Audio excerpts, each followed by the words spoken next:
I don't necessarily talk about guys making their professional debuts on this channel, not because it doesn't interest me, because I do follow them a lot, but I kind of feel like most of the people that watch these videos might not be too interested in people on their debuts.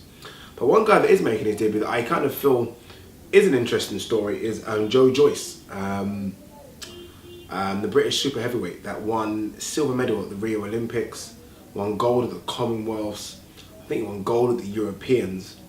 I think he's been stopped a couple of times as well as an amateur, but nonetheless, he's a highly touted prospect. He is fighting for David Hayes' new promotional stable, and it's very interesting, his story. He found boxing very, very late at 22 years of age, which is very, very late. When you think some people have been boxing since they were 7 or 8, when you look at the likes of Mayweather and Andre Ward, who've been boxing since they were like 6 and 7. So when you think of someone saying 22, it's very, very late. But nonetheless, he's done his time. He's now 31.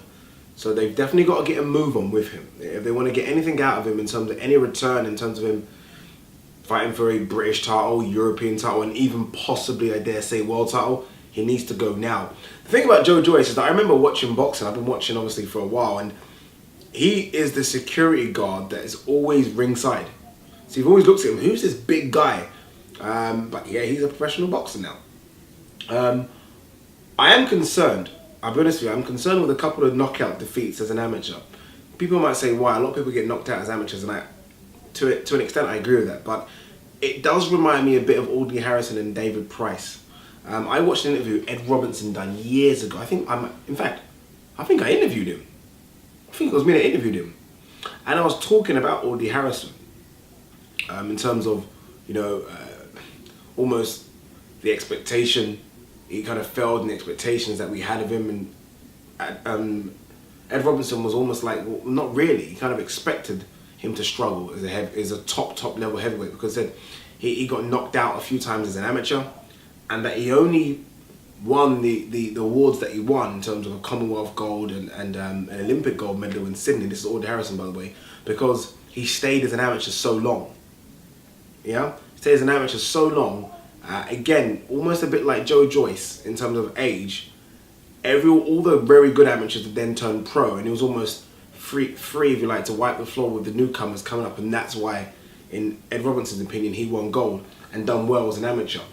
And I feel like, I don't want to compare it to Joyce, but there is a bit of that there for me. Joyce was an amateur, for 9 years?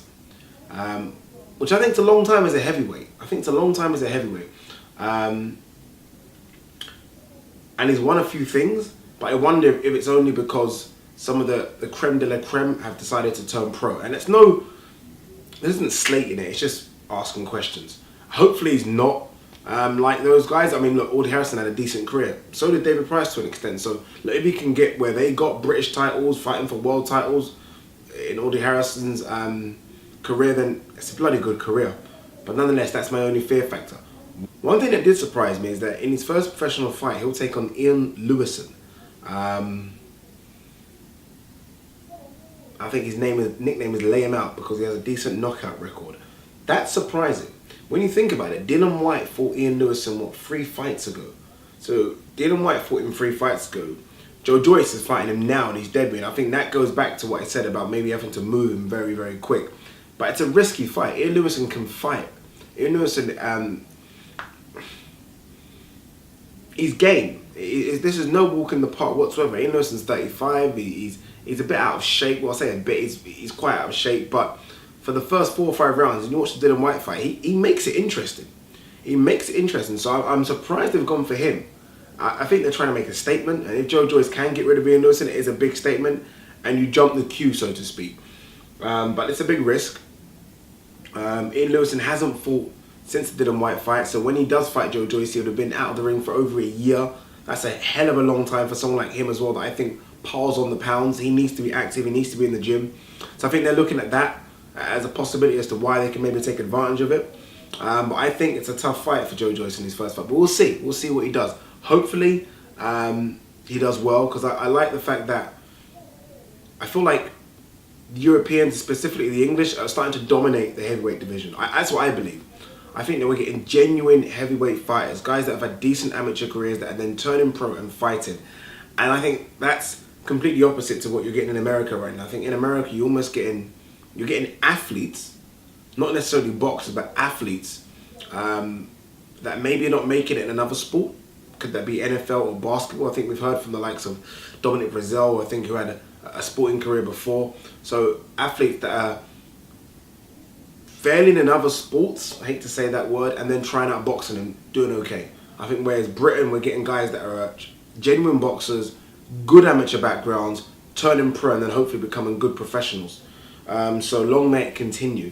But I wish all Joyce good luck. I wish David Haye and his promotional team good luck. I do think it's a big risk with Lewison, but I think you've got to take that risk now. He's 31 and needs moving very, very quickly.